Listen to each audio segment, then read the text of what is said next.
Bonjour, la paracha qu'on lira Be'ezrat Hashem ce Shabbat, parachat Metzora. Dans le cours numéro 2, j'ai posé une question et j'ai promis de répondre dans ces cours. Pourquoi j'ai séparé? Parce que la réponse elle est un peu longue. Et on va voir Be'ezrat Hashem, le Megalé Amukot, il donne une très belle réponse. Venez, on va revenir sur notre Haftara. Je vous ai dit qu'il y a une jeune fille juive qui s'est faite prisonnière par Naaman, et qu'elle a dit à sa patronne qu'en Israël, il y a quelqu'un qui peut guérir son mari. Il faut qu'il aille là-bas pour lui demander qui le guérit. Cette jeune fille, elle était très intelligente. Cette jeune fille, elle savait que Naaman a eu la lèpre à cause de son orgueil. Nous, les Juifs, on a cette maladie au moment qu'on parle la shonara. Les goïms ont cette maladie au moment qu'ils sont orgueilleux. Et comme lui, il est devenu orgueilleux parce que c'était un soldat simple qui est devenu général, du jour au lendemain, par hasard, il a eu une balle perdue de son arme qui est parti tuer le roi d'Israël. Et c'est pour ça qu'il est devenu général. Alors il était fier. Et la jeune fille, elle a compris que c'est à cause de ça. Alors il a dit à son mari, dis à ton mari qu'il aille. Elle a dit à sa patronne, dis à ton mari qu'il aille voir le prophète en Israël qui le guérit, qui lui supplie. Pourquoi supplier? Pour qu'il baisse sa tête, pour qu'il casse son orgueil, pour qu'il apprend comment il faut être humble et il va les guérir. Mais Naaman, il n'a pas compris ce message-là. Naaman, il a cru, bon, je vais en Israël voir un médecin tout simplement, je vais aller voir un spécialiste de cette maladie. Et c'est pour cela, bêtement, il prend avec lui beaucoup d'argent pour payer le docteur qui va les guérir. Il n'a pas compris que tant qu'il ne va pas casser son orgueil, il ne pourra pas guérir. Alors qu'est-ce qu'il fait? Il va en Israël. Il arrive en Israël, le prophète Elisha ne sort pas à sa rencontre. Il envoie son serviteur Gehazi. Et il lui dit, Gehazi, comme on a dit le cours numéro 2, Gehazi lui dit qu'Elisha a dit le prophète, il faut que tu ailles dans le Jourdain et tu te trompes là-bas 7 fois. Et au moment que tu te tromperas là-bas, tu vas guérir. Et lui, il s'énerve parce qu'il n'a pas compris le message. Le message était quoi? Il faut que tu ailles te tromper au mikvé. Comment on se trompe au mikvé? On rentre dans l'eau et on baisse la tête. On baisse la tête.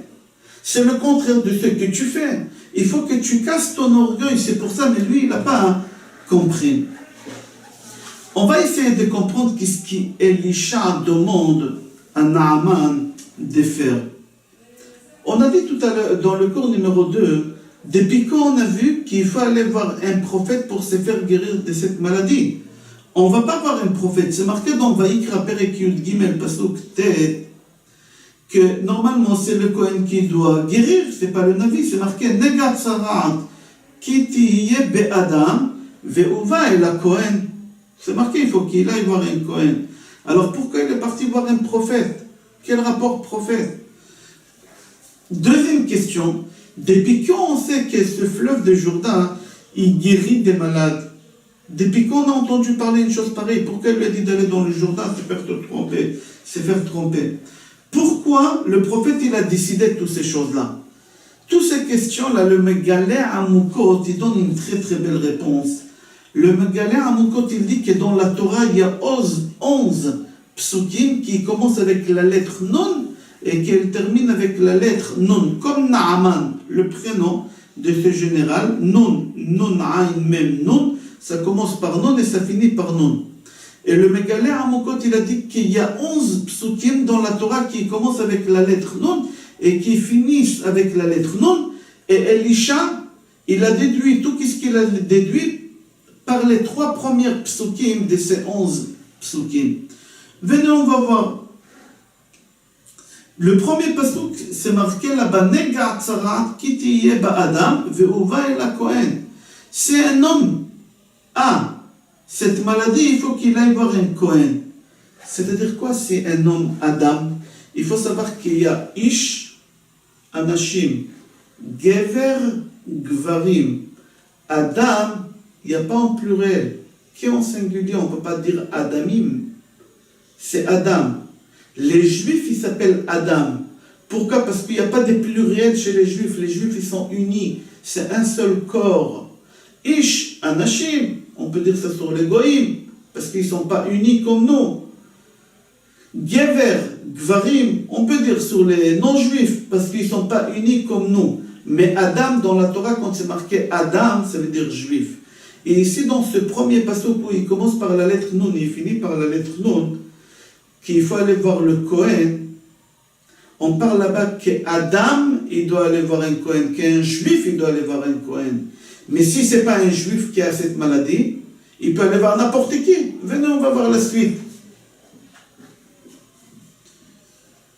Donc, c'est rapporté dans Gemara Baba Metzia, page Kuf Yud Dalet, Atem keroin Adam ve'en akum keroin Adam. Vous les juifs, vous êtes appelés Adam et pas les non-juifs. D'ici, on apprend qu'un juif aille voir un Kohen pour se faire guérir, mais si ce n'est pas un juif, il peut aller voir même un prophète et il peut le faire guérir comme il a fait Naaman, qu'il est parti voir Elisha. Et la preuve qu'un prophète il peut guérir, c'est le deuxième passouk parmi les 11 psukim qui commence avec la lettre Nun et finit dans la lettre Nun. C'est marqué Navi mi kirbecha me'achecha kamoni yakim lecha Hashem elokecha elav tishma'un.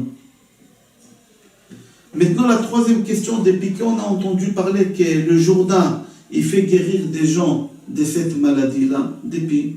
Alors il dit, regarde le troisième passouk dans Sefer Bamidbar Perek Lamed Bet, passouk Lamed Bet aussi, c'est marqué là-bas, Nachnu na'avor chalutzim lifnei Hashem, etc. Et ça finit, me'aver la Yarden. C'est-à-dire, maintenant d'ici on comprend du troisième passouk pourquoi il lui a dit d'aller dans le Jourdain pour se faire tromper. Mais Naaman, c'est un goy qui ne comprend pas ces choses-là. Il commence à s'exciter, il commence à s'énerver. Et il dit, moi je suis le général de l'armée de la Syrie. Je suis quelqu'un d'important. Partout où je vais dans le monde entier, on me reçoit avec des tapis, avec des soldats, avec des gendarmes, avec des motards, avec des fanfares, avec des drapeaux, avec des lumières qui brillent. Et là, qu'est-ce que vous m'envoyez? Le serviteur de Navi, je ne suis pas d'accord. Naaman, quand même, il est parti se faire tromper dans le Jourdain. Il a écouté ses soldats et il a guéri. Et sa peau, elle s'est transformée en peau d'un bébé, d'un enfant. Naaman, par reconnaissance, il va voir le prophète pour la guérison qu'il lui a donnée parce qu'il croit que c'est un médecin, il n'a rien compris. Et il veut payer pour cette visite médicale. Mais Elisha, il ne veut pas accepter. Il ne veut pas accepter. Et le nom d'Akadosh Baruch Hu, il était sanctifié dans le monde quand ils ont vu qu'il y a tellement d'argent, le prophète ne veut pas prendre, qu'il a fait ça que pour la bonne cause. C'était un kiddush Hashem. Alors il remercie le prophète et il dit au prophète comme ça. Inena yadati ki en Elokim bechol haaretz ki im bi-Israël. Maintenant, je sais qu'il n'y a pas un autre Dieu sur la terre qu'en Israël. C'est rapporté dans Midrash Yalkut Shimoni Yutret Remez Resh Samertet qu'il y a 4 personnes qui ont reconnu la royauté de Hachem. Mais chacun différemment. Et on va voir. Le premier, s'il trouve dans Sefer Shemot Perek Yutret Pasuk Yud Aleph, il a dit Ata yadati, maintenant je sais qui Gadol Adonai Mikol Elohim. Je sais que maintenant, Dieu, c'est le plus grand de tous les dieux.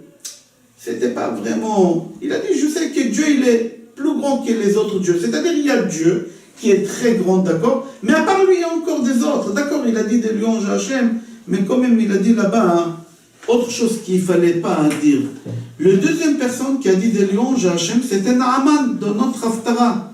Il a dit, vous pouvez retrouver ça dans Melachim, Bet, tome 2, Perek Hei, Pasuk Tedvav, Inena yadati ki en Elohim bechol haaretz, ki im bi-Israël. Maintenant, j'ai compris qu'il n'y a pas d'autre Dieu sur la terre qu'en Israël. Lui aussi, il a dit bien, mais mal. Qu'est-ce que ça veut dire ça, qu'il n'y a pas un autre Dieu sur la terre qu'en Israël? Et dans les cieux, il n'y a pas de Dieu? Oui, il y a Dieu, mais ce n'est pas le même Dieu. Ce n'est pas le même Dieu. C'est-à-dire qu'il a parlé du mal, lui aussi. La troisième personne qui a dit des louanges à Hachem, c'était Rachav.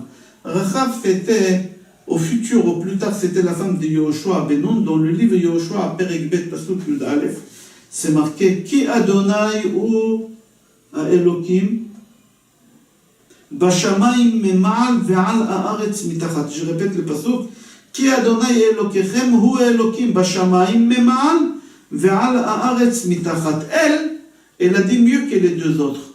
Que notre Dieu, votre Dieu à vous, en parlant des Juifs, il règne dans les cieux au haut et dans la terre et aussi aux profondeurs de la terre.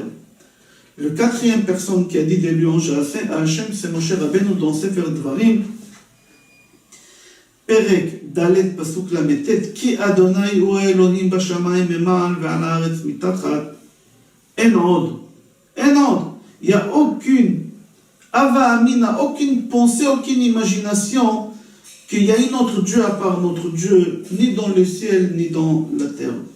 Si vous prenez les premières lettres de chaque personne, ça va sortir Rimon. Rimon, c'est quoi Rimon? On sait que donc, Barab Sachim, page Peizain, Amoud Aleph, on faisait des broches, et on mettait de la viande et on le faisait griller au Beth Amikdash. Et ces broches-là, il fallait qu'ils soient seulement avec Rimon. Pourquoi? Parce que ça dégageait une odeur spéciale et ça ne brûlait pas vite. Et pourquoi? Quel rapport Rimon avec ces 4 personnes? Parce que c'est ces 4 personnes-là qui ont nié la Avodah Zara. Ils ont rejeté la Avodah Zara. Comme le sacrifice de Pesach, il est là pour rejeter toute la Avodah Zara qu'on a pris avec nous d'Égypte, ici aussi, c'est comme ça. On voit que Naaman, il est rentré au mikvé, il est rentré dans le Jourdain, et il s'est trompé là-bas, dans ce mikvé, dans cette eau-là de Jourdain, dans ce fleuve, il s'est trompé 7 fois. Naaman, il lui a dit de se tromper, Elisha, il a dit à Naaman de se tromper 7 fois. Pourquoi? 7 fois, parce que chaque fois quand tu te trompes, c'est contre une mitzvah que les goïms ont. Nous, on a 613 mitzvot, et les goïms, ils ont 7 mitzvot, Sheva mitzvot bnei noach. Les goïms, ils doivent respecter les 7 mitzvot. Et il lui a dit de se tromper 7 fois, et chaque fois recevoir sur lui qui va faire une de ces 7 mitzvot. Le problème est que Naaman, il s'est converti au judaïsme. Alors il ne fait pas les 7 mitzvot, il fait plus que ça. Il fait les 613. Mais lui, il a dit, Naaman, il s'est dit, que chez nous, dans les 7 mitzvot, ce n'est pas marqué là-bas qu'il faut mourir pour la Avodah Zara. Si les gens ils vont savoir que je me suis converti, ça peut se retourner contre moi, ils vont me tuer. On continue l'Haftara. Elisha, un avis, il n'accepte pas de prendre des cadeaux, de l'argent de Naaman parce qu'il a guéri. Mais son serviteur, comme on a dit dans le cours précédent, il a pris. Et après, quand il est revenu voir Elisha, il a maudit. Il lui a dit, Vetzarat Naaman tidbag becha u bezaracha le'olam, vayetze milefanav metzora kashelei. Il lui a dit que tu vas recevoir la lèpre que Naaman il avait. Il n'a même pas eu le temps de se retourner pour sortir de la chambre, que déjà il était tout blanc avec cette lèpre-là. C'est-à-dire quoi? Pourquoi le Navi, cette fois-ci, il vient et reproche à Gehazi? La Gemara, Brachot, page Yud Amoudbet, elle raconte que Gehazi, il a fait quelque chose de pas correct avec une femme. Il a poussé dans une manière pas pudique. Et lui, il a cru que Naaman, il n'est pas au courant, c'est pas un vrai prophète. La preuve, j'ai fait quelque chose de mal, il ne m'a pas reproché. Mais Naaman, il n'a pas reproché parce qu'il savait qu'il a fait tchouva. Alors là, au moment qu'il est parti chercher l'argent de chez Naaman, Gehazi, il a dit de toutes les façons, Elisha, le prophète, il ne voit pas. C'est du n'importe quoi. Là, quand il retourne, il va chez lui pour cacher tout ce qu'il a pris, il rentre chez Elisha, le prophète. Elisha, il lui dit, mon fils, où tu étais? Il dit, j'étais faire quelques courses. Et là, Elisha, il lui dit, qu'est-ce que tu m'as pris pour un imbécile? Une fois, je te pardonnais, mais pas 2 fois. Et là, il lui dit la maladie qu'il aura lui et toute sa génération. Gehazi, il a cru que Naaman, il ne voit pas. Pourquoi? Il a dit, si la première fois j'ai fait la chose que j'ai fait, qui n'est pas correcte, qui n'est pas polie, et il ne m'a pas reproché, c'est-à-dire qu'il ne voit pas. Mais là, au moment qu'il retourne et il prend l'argent de chez Gehazi, là, Elisha, il lui crie, et il lui dit, qu'est-ce que tu as cru? Que je ne vois pas. C'est pas parce que je ne t'ai pas reproché quelque chose, je ne vois pas. Et là, il lui donne sa malédiction pour toute la génération. Je vous souhaite Shabbat Shalom, Bracha ve'Hatzlacha et Kol Tov.